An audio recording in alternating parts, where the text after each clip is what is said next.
and very happy to be here. Congratulations to Rubaru and eVidyaloka for their celebration. You folks have done a fantastic job in bridging the urban-rural divide in the field of education.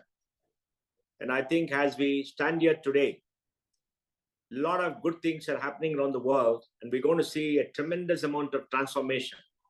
We are in the midst of the digital revolution, where the whole world will come together on one single platform for the first time since civilization began. That means all of us will be able to communicate with each other, get access to high quality education, healthcare, financial services, do business, entertainment, etc. at a very low cost. So the big challenge humanity had of connecting people together and getting people to be on one single platform has now gone. The digital revolution will change the way we interact with each other. And it has these big repercussions in education. School education in India and other countries have always had deep challenges. The challenge was access to high quality education. How do we provide high quality education to 300 million children in India? It's a problem no country has solved at that scale, and no country may solve at the scale. Because to provide high quality education, you need very good teachers, you need very good pedagogy, you need high quality standards, and you need physical infrastructure on a scale which is unprecedented for any country. And India has tried very hard to do that. And we do know school education also depends upon how parents interact with the child. In a home where the parents are not literate, the child will be at a disadvantage because a lot of education takes place at home to the family and particularly the mother. All of us know who taught us our alphabets, who made us do our maths, who made us read, who spent time with us, and that is invaluable. So if you are a first generation school going child, you are at a disadvantage, and I think that's a challenge. So second is infrastructure availability. You need some basic infrastructure that is now improved. Most schools in this country have it. And third is the ability to pay for education or to spend 12 years in school. There is a question of affordability, because in many poor societies, parents would like to put the children to work the moment they cross 15, 16 years. But now with government providing free education and more and more people doing well, we are finding that more and more parents are sending their children to school. In fact, almost 80% of the children who come in class 1 complete class 10, about 65, 70% go on to complete class 12, whether they pass through or not.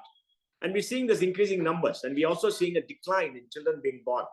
So we are seeing a very big transformation area. And we being in the midst of digital revolution, technology can bridge the urban-rural divide, and technology can build the quality divide. Technology can build the access divide.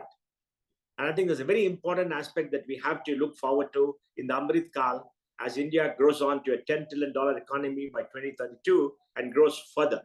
We are in the midst of unprecedented change economically, socially, culturally, educationally, etc. Now, technology can bridge it by making sure that every child has a device, and the device gives high quality educational content to the child. Children are very curious. They know how to use devices. They will discover, they will read. And if we use chatbots and AI to talk to the child and to egg on the child and to interact with the child with a human voice, that can bridge the gap between urban children and rural children. Yes, in the urban areas, the ecosystem is very good. You can go meet many other children, come from other families, and you have much better teachers, much better pedagogy, much better availability of technology, much better schools, etc. And you have scale. Whereas in rural areas, because of dispersion of population and lack of investment, don't have all that. And this can be bridged. Second is you can have a high quality content given to everybody where children can discover, children can satiate their curiosity and not be limited. For example, you go to a class, you see a class book or a textbook, the teacher teaches, but you're limited by the content that is there in the textbook.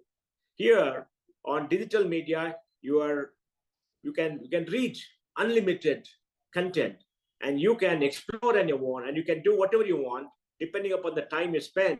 And children being curious will spend a lot of time learning, reading, etc. Most of us went to libraries, read books when we were younger, and we still retain that content and memory, right? So I think it's very important that all the content and the rich knowledge, videos, everything is there. If you watch videos on nature by Richard Attenborough and a child sees it, there cannot be better education than that, right? And if you see, spacecraft taking off to the moon and landing on the moon and going around, if you see the solar system and the nebulas and the Milky Way, and you see all this, a child's mind is set on fire. The child becomes so curious, the child wants to learn, and that is what is important. Next is practice. You can do maths and you can do all things like that on a tablet, where you can do maths and the chatbot can tell the child where the child went wrong or whatever it is, because in some places you have to practice, you come to perfection, and you have to make sure that you understood mathematics and everything else, which are very important for your life. And then, of course, you should learn language, and language can also be learned to interaction in school, interaction at home, and also to digital media, because digital media can be a continuation. So using digital media and the content that's available today, every child can have a tablet, can have rich content, unlimited access, and the children can interact with people, form groups on video and talk to each other. And that will be an unbelievable experience, much better than what we have today. Now, will we harm the child and dehumanize the child by giving technology? Yes. If technology dominates the child's life and the early part of their child's life, so parents and schools have to make sure they don't spend all the time there. They must go out and play. They must work with other children. They must interact, and they must make sure that they understand how to live in society with each other. Meeting, talking, going around, playing. These are important attributes, and we should not make the child a loner. So I think we got to be careful about this, and maybe start using more and more technology from class 5 or whatever. Till then, I think children should play around. And I think the new education policies does this in a very big way by saying that experiential and project-based learning are just, reducing the content in the first 3-4 years of school is very important. You must also make sure that the children are treated very fairly in terms of access.